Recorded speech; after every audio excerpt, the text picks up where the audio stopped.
istilah aturan main yang saudara mengerti. Ada aturan mainnya. Jadi bahasa roh, berbahasa roh itu ada aturan mainnya Bapak Ibu. Kita nggak bisa sembarangan berbahasa roh. Nggak bisa di sembarangan tempat kita bahasa roh. Ada tempat-tempat yang dikecualikan saudara berbahasa roh. Ini aturan main ini harus jelas saudara ikuti. Karena aturan main ini bukan saya yang buat, tapi Alkitab yang menuliskannya. Jadi saya harap ini saudara pedoman supaya kita menjadi orang-orang yang dikaruniai bahasa roh, namun hidup menjadi berkat, bukan menjadi batu sandungan saudara.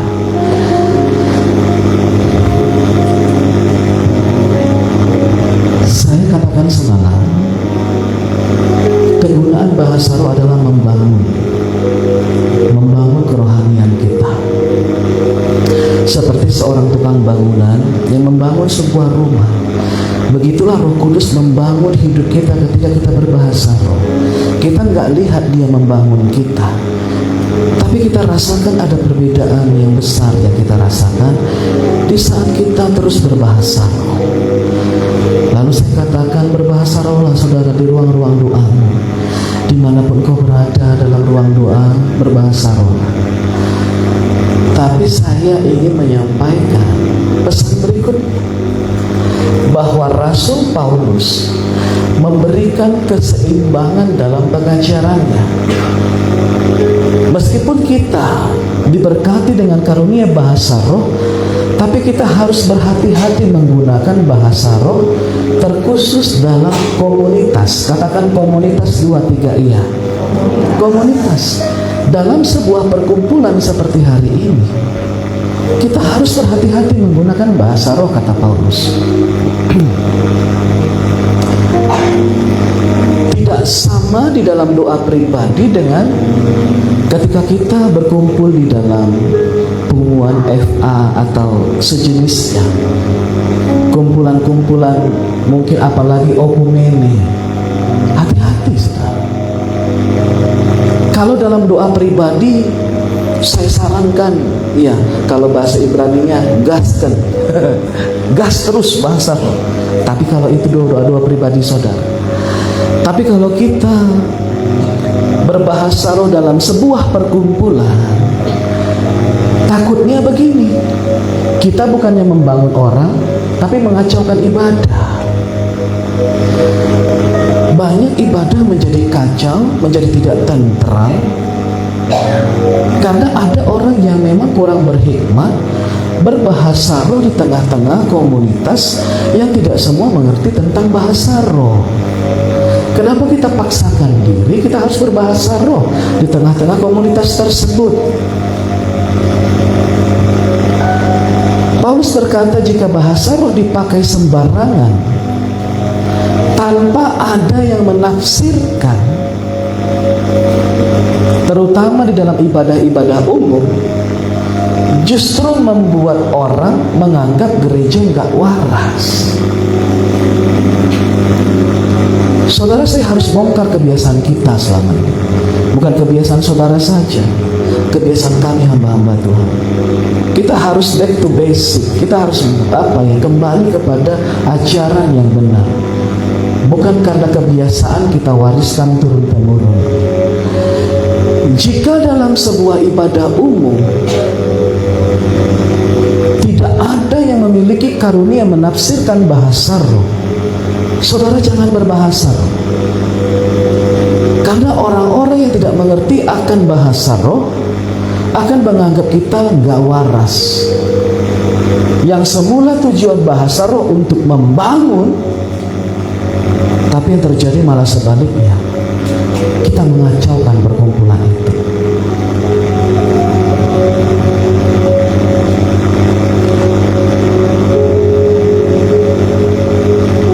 Berapa orang di antara kita yang hadir di sini yang coba kita berinteraksi Bapak Ibu ya. Ini kan malam. Saudara, jangan-jangan saudara lihat saya kayak lihat Pak Ayam gitu kan. Bapak ini mau saya makan aja. Coba saya ajak ngomong saudara.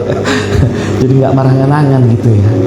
Siapa di antara kita yang sudah bisa berbahasa roh? Boleh katakan berapa persen saya mau lihat yang sudah berbisa bahasa roh? Ada 2, dulu. Ibu Pipi masih ragu udah diangkat Ibu Pipi. Ya selebihnya belum ya. Masih bahasa Sunda ya. Iya, saudara kurang interaktif. Nanti saudara bayang-bayangin di depan ini kayak bakpao gitu ya. Malam soalnya roh-roh penghayal itu bisa masuk dengan mudah. Ya. Coba saudara yang bisa berbahasa roh ngomong sama teman di sebelah saudara yang nggak bisa bahasa roh. Kira-kira dia terbangun nggak dengan perkataan saudara? Coba tes. Biar nggak dipegang kening saudara gini. Kenapa ya ini gitu? Dipegangnya kening kita gini ya. Nggak membangun kan? Nggak terbangun dia kan? Jadi nggak usah. Itu maksudnya sia-sia. Nggak usah ucapkan bahasa roh itu. Jangan-jangan dia ngeri lihat kita dia. Karena dia nggak mengerti itunya Bapak Ibu. Kemasukan apa ini udah ini? Kemasukan roh apa ini? Ini bahasa apa? Siluman apa ini? Mungkin ular gitu ya. Padahal karena dia nggak mengerti itu. Dan bahayanya begini. Ketika saudara paksakan berbahasa roh dalam sebuah perkumpulan, ada orang merasa nggak nyaman, merasa orang nggak diberkati di kumpulan itu, mungkin esok dia nggak datang lagi. Rugi kan? Kita kehilangan satu jiwa hanya karena kita paksakan berbahasa roh.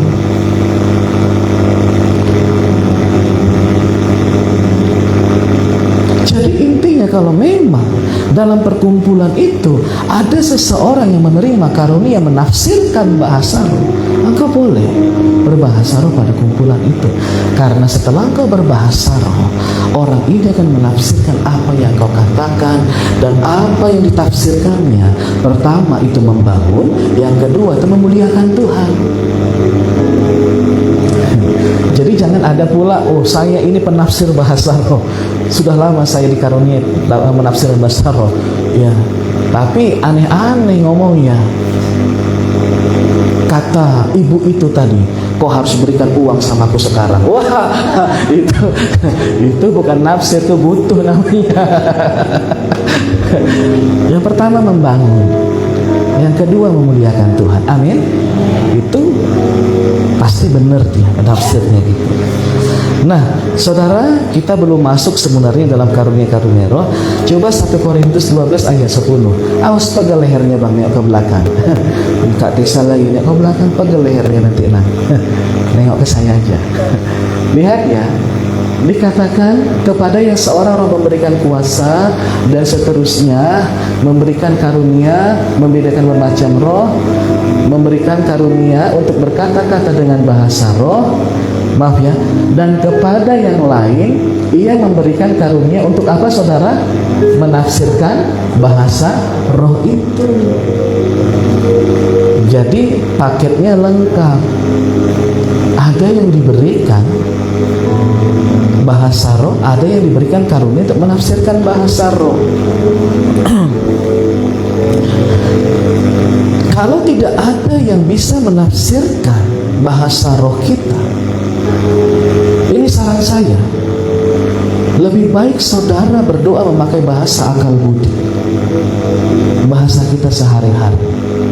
Karena saya percaya kalau engkau memuliakan Tuhan dengan bahasa akal budi, minimal orang di sebelah akan mendengar dan mengerti, dan dia akan berkata amin dengan perkataan. Mending pakai bahasa akal budi saja supaya dia diberkati. Dia bisa berkata amin.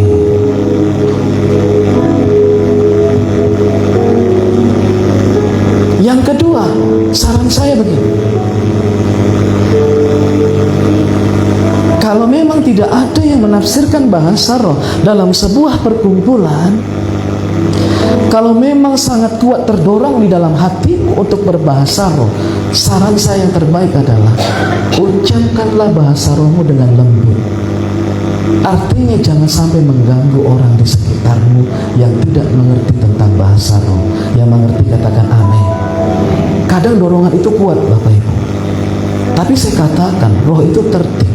Bahkan ketika saya katakan diam, tenang dulu, ada firman yang mau diberitakan, dia kan langsung diam. Bisa, kita bisa menahan dorongan itu. Tapi kalau saudara memang rindu sekali mengucapkan, ucapkan dengan lembut. Ucapkan dengan lembut saudara. Apa maksudnya ucapkan dengan lembut? Artinya jagalah volume suara kita, jangan orang-orang di sekitar kita merasa kita berisik dan kita mengganggu gitu. Karena mereka nggak mengerti.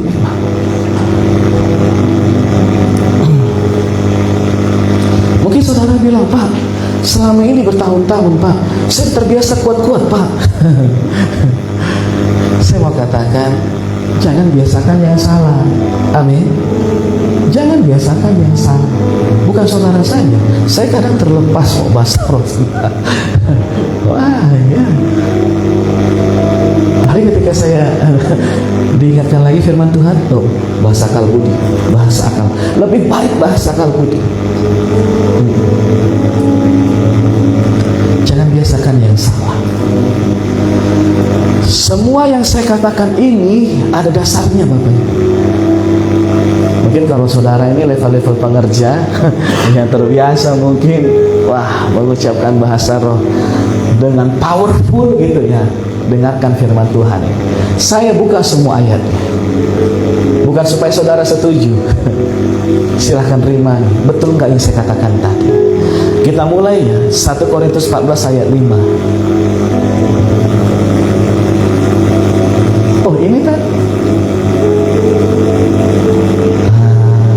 Oh iya. Ini ya. Kita baca aja sekali lagi yuk. 2, 3. Iya.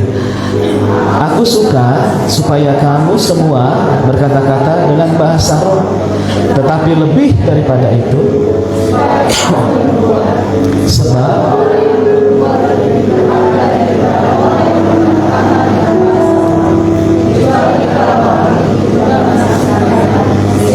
jemaat dapat, betul nggak yang saya omongin tadi? Betul ya? Saya suka saudara berbahasa, tapi saya lebih suka, jauh lebih suka saudara bernubuat. Kenapa? Kalau orang bernubuat memakai bahasa sehari-hari.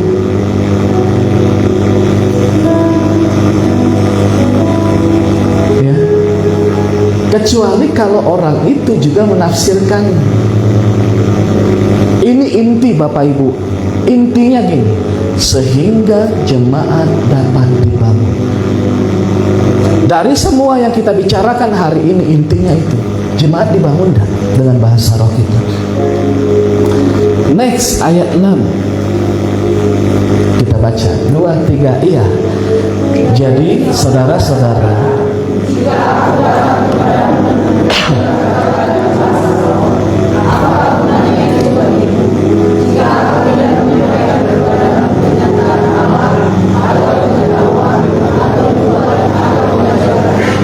jika aku datang kepadamu, artinya ada interaksi Paulus dengan orang itu. Dia nggak sendiri. Seandainya aku datang dan berkata-kata dengan bahasa roh kepadamu, apakah artinya? Apakah gunanya bagimu? Setiap ada orang lain di sekitar kita, hati-hati menggunakan bahasa roh. Itu dimaksudkan Paulus.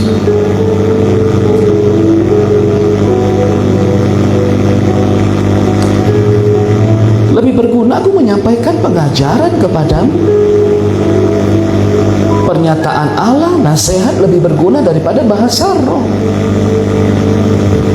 Ya, ayat 9 kita lompat. Yuk kita baca 2, 3 iya. Demikianlah juga kamu.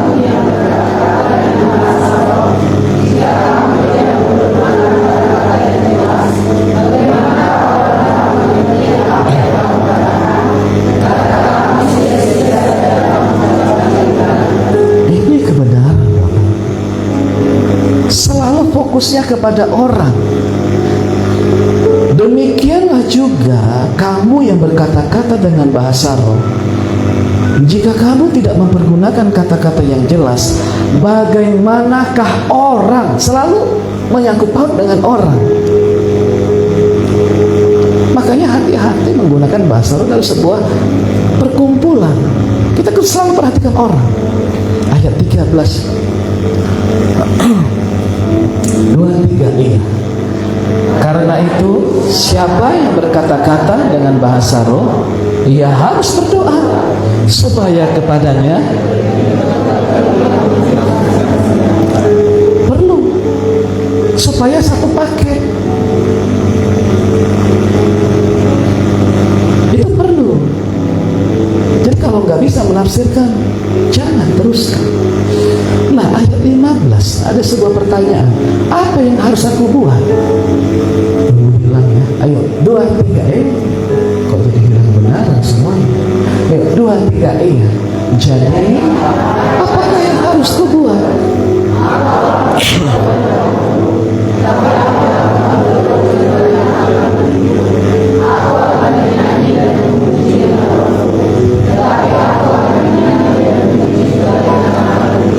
Ini saran Paulus terbaik. Dan gaya ibadah kita setiap hari Minggu, ibadah Eva kita, ini mengambil dari sini Bapak Ibu. Liturgi gereja kita mengambil dari sini. Dikatakan, aku akan berdoa dengan rohku, aku akan berbahasa roh, maksudnya, tetapi aku akan berdoa juga dengan akal budiku. Makanya kita kan menyembah, kita menaikkan puji-pujian penyembahan kepada Allah. Kau sungguh baik Tuhan. Oh Rabbakarabasya, kami sungguh bersyukur punya Allah seperti Kau. Ini itu itu dari sini diambil gitu ya. Aku berdoa dengan rohku, tapi aku juga berdoa dengan akal budiku. Jadi jangan bahasa roh terus. Kan apakah yang harus kubuat? Kan seolah-olah kita serba salah. Bahasa roh itu penting, tapi sepertinya nggak boleh ini mengucapkan bahasa roh. Jadi apa yang harus kubuat? Kau boleh berdoa dengan bahasa roh. Saya katakan tadi dengan lembut. Tapi kau harus juga berdoa dengan bahasa akal budi, supaya orang di sekitarmu bisa berkata amin tentang puji-pujianmu kepada Tuhan. Amin. Lalu dikatakan, aku akan menyanyi dan memuji dengan rohku. Akan tiba saatnya bahwa manusia tidak lagi menyembah di atas tubuh, tapi mereka akan menyembah di dalam roh dan kebenaran. Orang yang menyembah dengan berbahasa roh, memuji dengan berbahasa roh, engkau sedang menyembah dalam roh, saudara. Tapi ingat, jangan hanya menyanyi memuji dengan bahasa roh saja. Dikatakan juga apa? Tetapi aku akan menyanyi dan memuji juga dengan akal budiku. Alasannya ayat 16 kita baca ya, 2-3 iya. Sebab jika engkau mengucap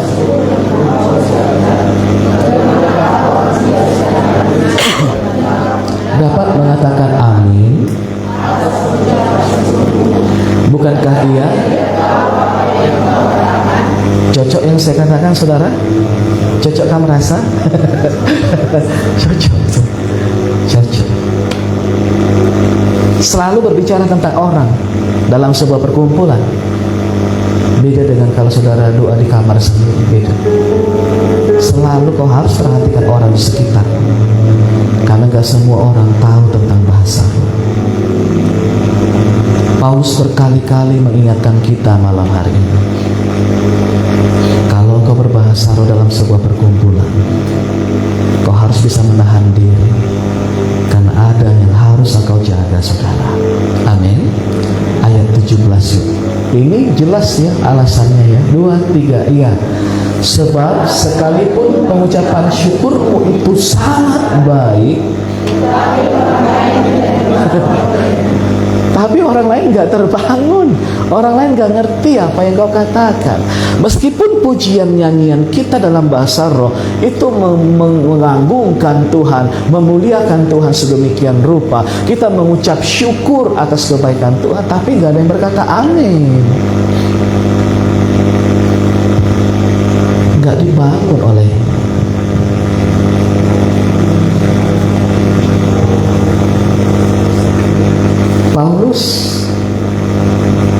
menuliskan ini bukan karena dia iri hati bahwa banyak orang yang bisa berbahasa roh selain dia, bukan. Ayo kita lihat yuk, apa kata Paulus ayat 18. Yuk, 2, 3, iya. Aku mengucap syukur kepada Allah bahwa aku berkata-kata dengan bahasa roh lebih daripada kamu semua, kata Paulus. Aku bukan iri, aku bukan gak senang kau berbahasa roh.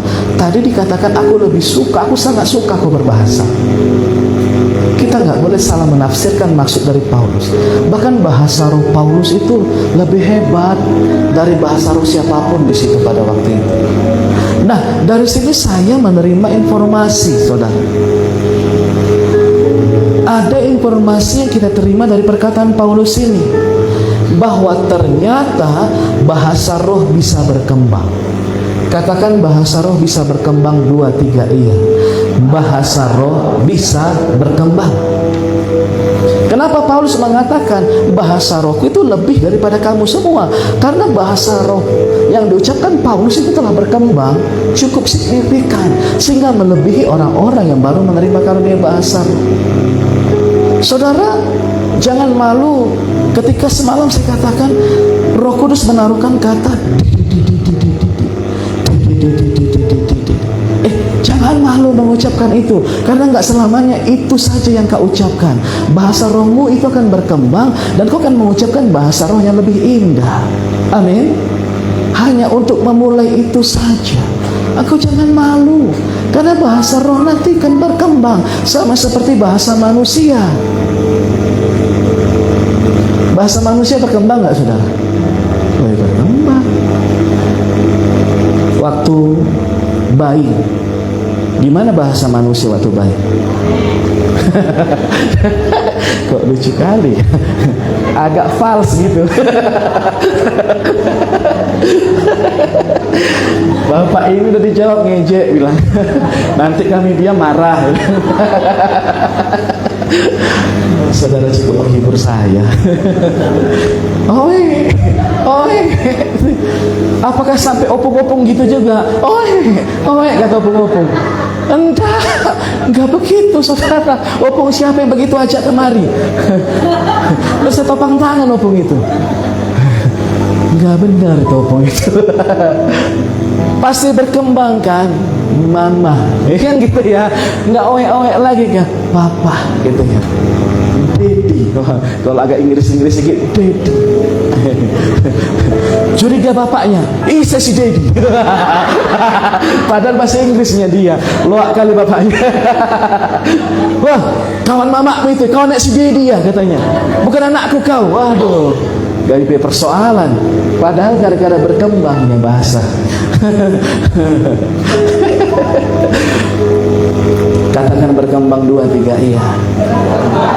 Saya itu sekali 2 kali, saya lupa ya, pernah melihat hamba Tuhan itu bermasmur dengan bahasa roh. Aduh ya, cantik kali bahasa roh, indah sekali. Kok bisa ya begini lah? Pengen gitu, tapi nggak dikasih-kasih. Indah sekali, saudara. Apalagi dia itu pintar nyanyi memang. Aduh, alunan nadanya dengan bahasa rohnya agak indah sekali. Indah sekali. Jadi percayalah ya Ibu Vivian, jangan malu-malu mengucapkan bahasa roh. Amin. Ya, siapa yang saya doakan semalam di sini, jangan malu-malu mengucapkan bahasa roh. Tidak selamanya hanya itu bahasa yang kau ucapkan. Lama-kelamaan bahasa rohmu akan berkembang. Yang percaya katakan amin. Haleluya. Next, 10 siap. Oke, kita baca yuk. 2, 3, iya. Tetapi dalam pertemuan jemaat, aku lebih suka mengucapkan 5 kata yang dapat dimengerti untuk mengajar orang lain juga, daripada beribu-ribu kata dengan jelas. Jelas sekali. Tahan diri. Apabila dalam perkumpulan jemaat, kuasai dirimu. Ini bukan larangan ya Bapak Ibu. Paulus tidak pernah melarang kita bahasa. Hanya pertama, supaya ibadahnya tertib, tidak kacau. Yang kedua, supaya orang yang mendengarkan atau jemaat yang mendengarkan itu terbangun. Yang mengerti katakan amin. Hanya itu tujuan Paulus, bukan melarang kita. Ayat 26. Yuk kita baca lagi 2-3 iya. Jadi bagaimana sekarang saudara-saudara?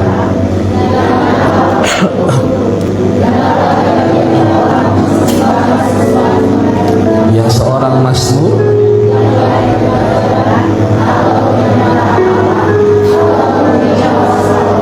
atau karunia untuk, tetapi semua itu harus boleh, tapi seorang saja. Intinya begini, supaya saudara tangkap maksud dari Paulus, bahwa Paulus tidak ingin ibadah itu kehilangan arah. Katakan kehilangan arah 2-3 iya. Paulus nggak mau ibadah ini kehilangan tujuan yang sebenarnya. Sebenarnya kau ibadah untuk apa sih? Apakah hanya untuk berbahasa roh, atau untuk mendengarkan firman, atau untuk memuliakan Tuhan? Kemana arah ibadah ini mau kau bawa? Itu maksud Paulus. Ibadah bukan untuk pertunjukan bahasa rohmu. Itu maksud Paulus. Bukan untuk itu ibadah diciptakan, supaya kau bisa berbahasa roh. Bukan. Paulus hanya tidak ingin ibadah itu kehilangan arah. Karena pokok utama dari sebuah ibadah bukanlah bahasa roh, tapi ada doa, ada pujian, ada penyembahan, ada pendengaran akan firman Tuhan. Yang mengerti katakan ini tujuan dari sebuah ibadah. Jadi untuk apa kita repot-repot memaksakan diri berbahasa roh sampai semua orang di ruang itu mendengarkan kita, tapi bukan itu faedah dari ibadah. Maksud saya, gak ada faedahnya kalau begitu. Orang gak bisa berkata amin. Mereka pulang, mereka datang dalam keadaan bingung, pulang makin bingung. Dia bingung dengan masalahnya. Gimana ini mau bayar hutang? Ibadah dulu aku. Ibadah dulu aku. Siapa tahu aku dapat pencerahan di ibadah ini. Roma mana? Alihmu sudah berbahasa roh sudah sih. Pulang-pulang makin bingung dia. Gak dapat apa-apa dia di situ. Ya, mengerti ya saudara ya? Tujuan utama ibadah itu kita berdoa, memuji, menyembah Tuhan dan mendengarkan firman Tuhan. Jangan sampai yang tidak utama mengganggu tujuan yang utama. Bahasa roh nggak utama dalam perkumpulan ibadah, nggak utama itu. Jangan sampai yang tidak utama ini mengaburkan tujuan yang utama tadi. Kita sama-sama belajar tentang ini. Karena kita sudah dari lahir baru, dan begitulah kehidupan kita. Memang sulit merubahnya, tapi firman ini dilepaskan supaya saudara punya pertimbangan rohani untuk itu. 27. Yuk kita baca yuk. 2-3 iya. Jika ada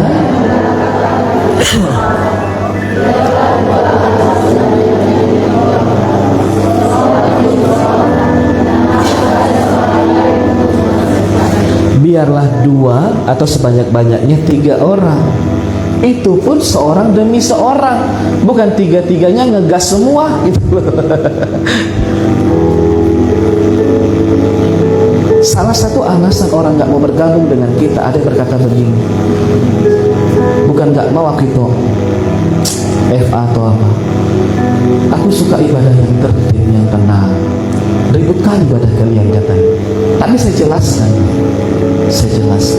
Tapi ada memang orang yang datang ibadah ingin mendapatkan ketenangan di ibadah itu sebenarnya.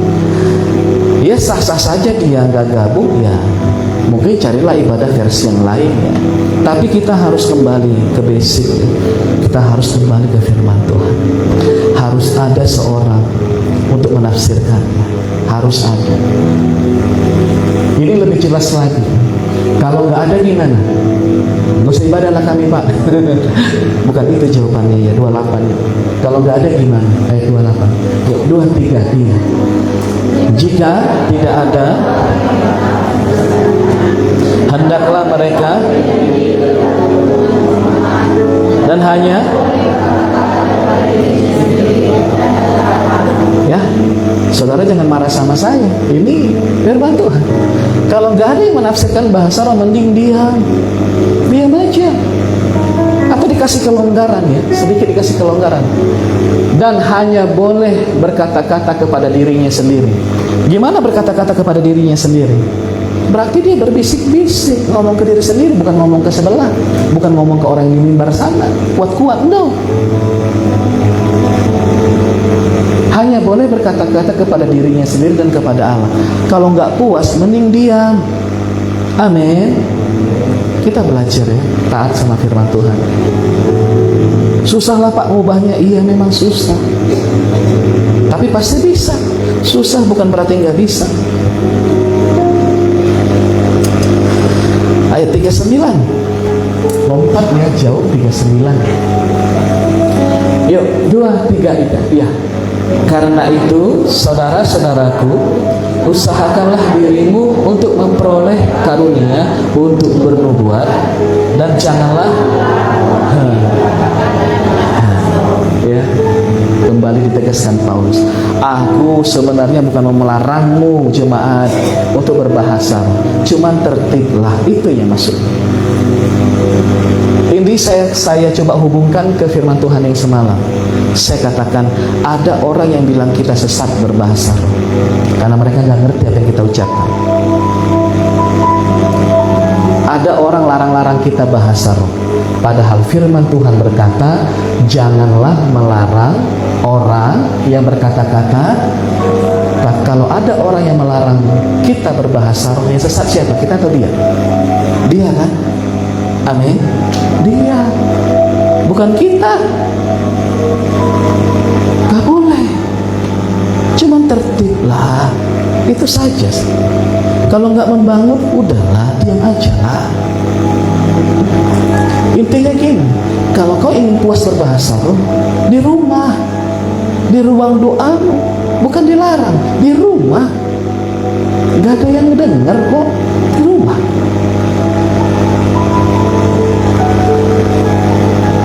Makanya pendeta-pendeta yang punya gelar teologi, sarjana teologi itu mengatakan karismatik sesat.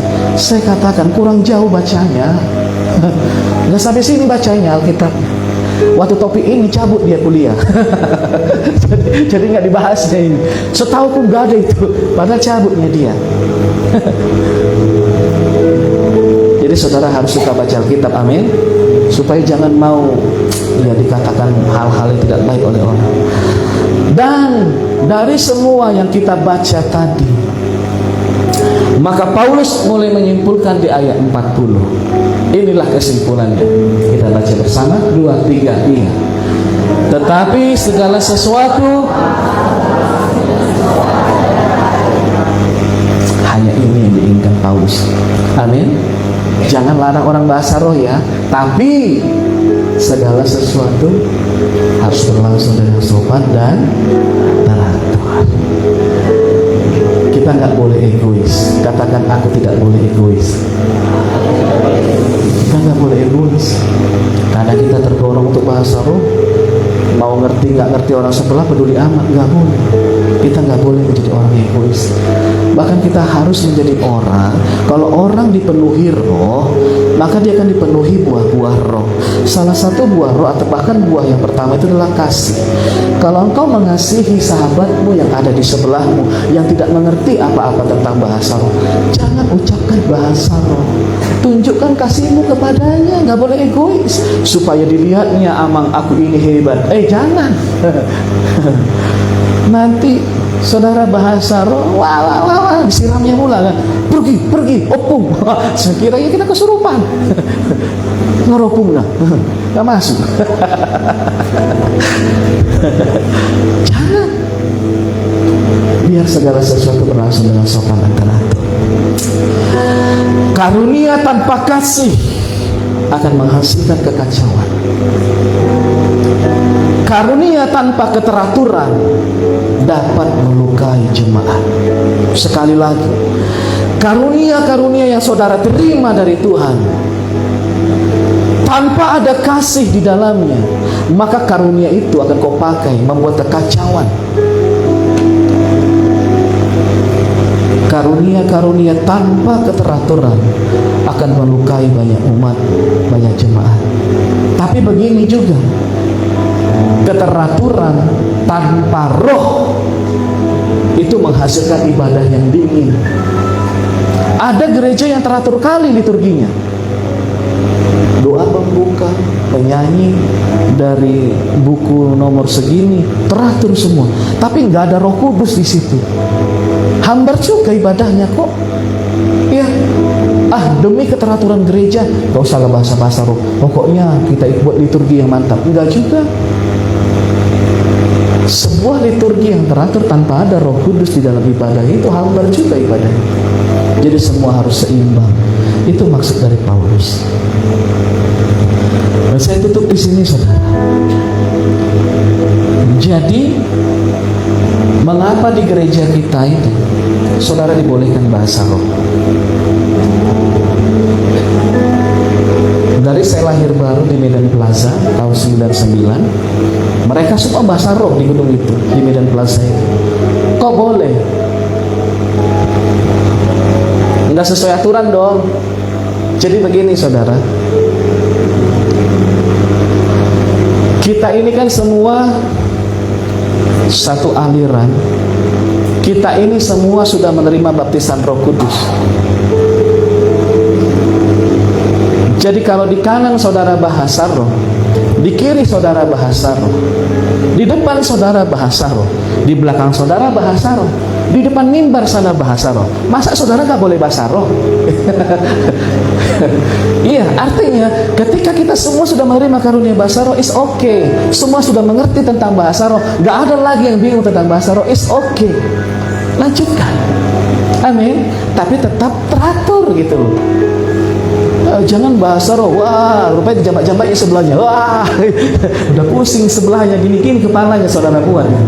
Jangan, nggak sadar beda, maaf beda, udah benjol kepalanya, tak maaf. Jangan, teratur gitu. Besok datang surat panggilan ke Polres. Tindakan kekerasan di dalam gereja. Karena kita semua sudah paham, amin. Tapi tetap intinya itu pun harus tertib. Tapi kalau dalam FA saudara ada jiwa yang baru, ada orang yang baru pertama kali datang, saudara jangan terlalu ini. Kembali ke firman Tuhan tadi, amin. Kembali ke firman Tuhan tadi. Takutnya dia ketakutan, dia nggak datang besok. Kita kehilangan jiwa masalahnya, kehilangan jiwa. Yang harusnya bisa kita ajari firman Tuhan, dia bertobat, wah kita kehilangan kesempatan itu. Ya, kalaupun saudara ingin bahasa roh, lembut.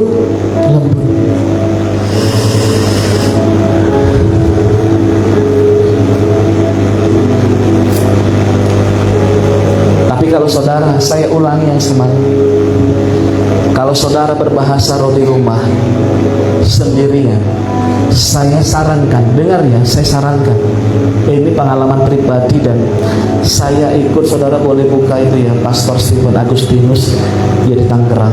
Saya ikut itu kurang lebih 10 hari pelatihan hamba-hamba Tuhan di sana. Saya berangkat ke sana.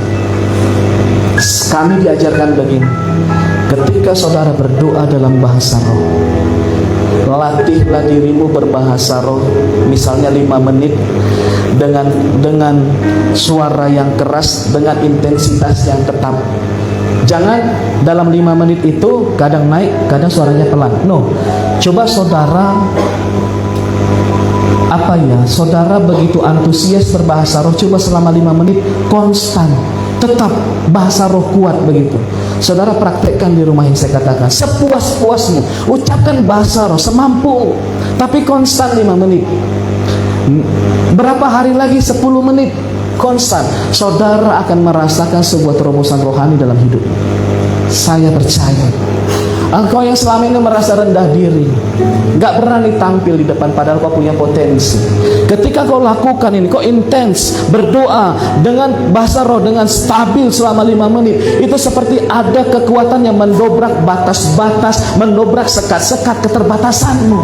Yang selama ini kau merasa gak mampu, tiba-tiba setelah kau berbahasa roh sekian hari lamanya, aku merasa ada percaya diri yang muncul.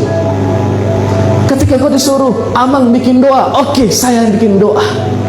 Amang sampaikan firman, oke, saya sampaikan firman. Dari mana asalnya itu datang? Ketika bahasa roh itu mengeluarkan kekuatan, kuasa Roh Kudus untuk membebaskan kita dari sekat-sekat keterbatasan manusiawi kita, saudara akan masuk ke level yang baru dalam tingkatan rohani. Saya sarankan, kalau saudara berdoa bahasa roh di rumah, katakanlah sekencang-kencangnya. Karena ketika kau mengucapkannya dengan powerful, maka ada ledakan-ledakan rohani yang sedang terjadi, terobosan-terobosan rohani yang sedang terjadi di atmosfer rohani. Yang mengerti katakan amin.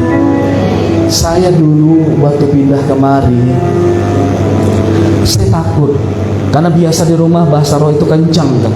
Aduh, nanti sebelah terganggu, dilempar saya rumah ini, padahal ngontrak rumah orang. Tapi saya nggak tahan. Kalau di rumah saya harus kuat-kuat berbahasa roh. Nggak bisa saya tahan. Ya udah, saya lepaskan aja bahasa roh saya kuat-kuatnya. Nggak ada tuh senjang berbunyi karena batu, nggak ada. Nggak ada orang itu gosip-gosip terganggu tidurnya jam 5 ribut-ribut saya. Nggak ada tuh. Malah satu kesaksian yang Ibu Gembala terima dan saya juga begini. Kalau sudah berdoa si Manalu itu, ini ibu-ibu yang ngomong, nyampaikan kesaksian. Kalau sudah berdoa si Manalu itu, nggak takut lagi keluar jam 5 pagi. Karena dia ibu-ibu kan, kalau keluar jam 5 pagi kan takut juga dia. Kutunggu-tunggu lah si Manalu itu berdoa. Saya pikir orang terganggu, rupanya dia merasa diberkati. Amin. Jangan takut, saudara. Jangan takut. Tapi kalau saudara tinggal ya sama mertua, ya pakai hikmat juga lah ya. Nanti saudara, lo mau terganggu aku tidurnya. Pokoknya saran saya, apa ya, intens engkau berbahasa roh di rumah. Sering saya katakan, saya ini dulu pemalu sekali saudara. Aduh, pemalu sekali ya. Tapi keterbatasan itu telah diterobos oleh kekuatan roh. Amin. Saya percaya akan ada perkara-perkara besar yang akan dipercayakan dalam hidup saudara. Tuhan Yesus memberkati kita. Saya tutup di sini. Oh, mau tepuk tangan boleh lah, tepuk tangan. Haleluya. Haleluya.